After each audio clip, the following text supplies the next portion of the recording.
तरारी की जनता मेरे को चाहती है तो मेरा फर्ज बनता है कि तरारी की जनता ने जो मेरे को बनाया है उसका आज मैं कर्ज अदा करूं, और उस कर्ज अदा करने के लिए मैं आ रहा हूं बस। सुनील पांडे एक तरफ चर्चा है उनको लेकर के, दूसरी तरफ देखिए, मैं कोई कैंडिडेट को मैं कोई कैंडिडेट नहीं जानता। मैं फौजी हूँ, मैं ड्रिंक नहीं करता, लेकिन मैं चाहता हूँ कि फौजियों का जो इंटाइटलमेंट उसको मत आप लीजिए। कोई खाना पीना चाहता है उसके ऊपर प्रतिबंध लगी, प्लस राजस्व इतना लॉस हो रहा है, बाकी सब स्टेट इतना पैसा कमा रहे हैं और आप उसको छोड़ रहे हैं। बिहार में 4 विधानसभा में उपचुनाव होना है और ऐसे में देखिए तमाम पार्टियां अब एक्टिव हो गई है और इसी क्रम में जनसुराज नई पार्टी बनी है, वो भी अब अपने कैंडिडेटों के नामों की घोषणा कर दी है। और तरारी से SK सिंह वो कैंडिडेट होंगे और देखिए उनसे जब बातचीत की गई है किन मुद्दों को लेकर के जनता के बीच जाएंगे और कितनी चुनौती होगी, सुनील पांडे हो या अन्य कैंडिडेट अगर वहाँ होते हैं महागठबंधन से या NDA गठबंधन से, तो उसको लेकर के कितनी चुनौती होंगी, इसको लेकर के क्या कुछ कहते हुए नजर आ रहे हैं SK सिंह। सबसे पहले आप वो सुने। कि ऐसा है कि मैं प्रशांत जी का धन्यवाद देता हूं कि उन मेरे को आए और बोले कि तरारी की जनता आपको चाहती है। अगर तरारी की जनता मेरे को चाहती है तो मेरा फर्ज बनता है कि तरारी की जनता ने जो मेरे को बनाया है उसका आज मैं कर्ज अदा करूं, और उस कर्ज अदा करने के लिए मैं आ रहा हूं बस।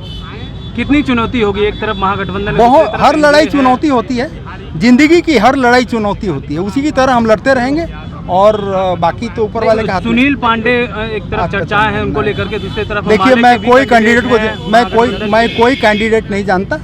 मैं जानता हूं कि मेरा एक मिशन है, मैं अपने मिशन को पूरा करूंगा, और बाकी कौन कैंडिडेट है क्या, अगर कोई मेरे से अच्छा काम कर रहा है तो क्यों नहीं, आप दीजिए उनको।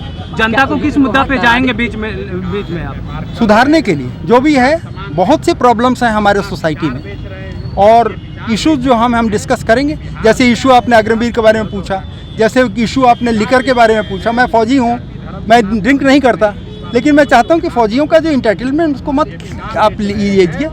कोई खाना पीना चाहता है उसके ऊपर प्रतिबंध लगी, प्लस राजस्व इतना लॉस हो रहा है, बाकी सब स्टेट इतना पैसा कमा रहे हैं और आप उसको छोड़ रहे हैं। तो ये सब चीज़ें हैं जिसको मेरे को अच्छी लगती हैं। तरारी की मूलभूत समस्या क्या है जिसको लेकर के आप काम करेंगे और उस समस्याओं को? अभी तो मैं आया ही हूँ, हाँ। मेरे को थोड़ा समय दीजिए और आप आइए तरारी में, आपका स्वागत है। आप कैंडिडेट बन गए हैं। हाँ। और आप उस क्षेत्र की समस्याओं को लेकर के जनता के बीच तो जरूर जाएंगे, बताएंगे हाँ। इस क्षेत्र में क्या विकास करना है। नहीं, उसमें मेरे को मेन प्रॉब्लम लग रहा है कि वहाँ पर राइट कैंडिडेट ठीक टाइम पर नहीं आ रहे हैं, और कैंडिडेट ठीक हैं तो फिर काम भी अच्छा होगा। काम करने वाला तो कैंडिडेट ही होता है। समस्या निस्वार्थ तरारी की क्या समस्याएं हैं आपको? समस्या जो यही है कि जो पॉलिटिक्स जो दूसरा गंदा हो गया है।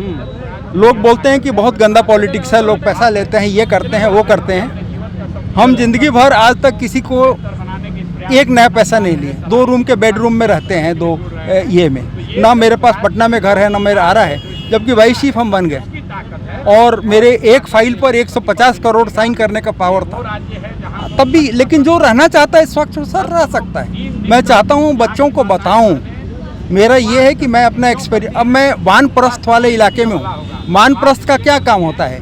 अपने यंग जनरेशन को सिखाना कि भाई इस रास्ते पर चलो और तुम अच्छा करोगे। और वो एग्जाम्पल मैं कहूँगा कि मैं चला हूँ, इसीलिए मेरे बच्चे अच्छा किए। Okay, thank you very much. तो आपने सुना, जब मुद्दा पूछा गया तो वो कह रहे हैं कि हम जनता के बीच जाएंगे और जनता को सुधारने का काम करेंगे। वहीं पे कई और सवाल थे जिसको लेकर के वो कहते हुए नजर आए कि अभी हम तो आए ही हैं, उतरेंगे ही और जाएंगे के बीच। और कई ऐसे मुद्दे हैं जिसको लेकर के वो जो है घबराते हुए नजर आए, लेकिन वो साफ तौर पे कह नहीं पाए कि किन मुद्दों को लेकर के जनता के बीच जाएंगे और कैसे जो है विपक्षी को मात देने का काम करेंगे। अमलेश कुमार, लाइव बिहार, पटना।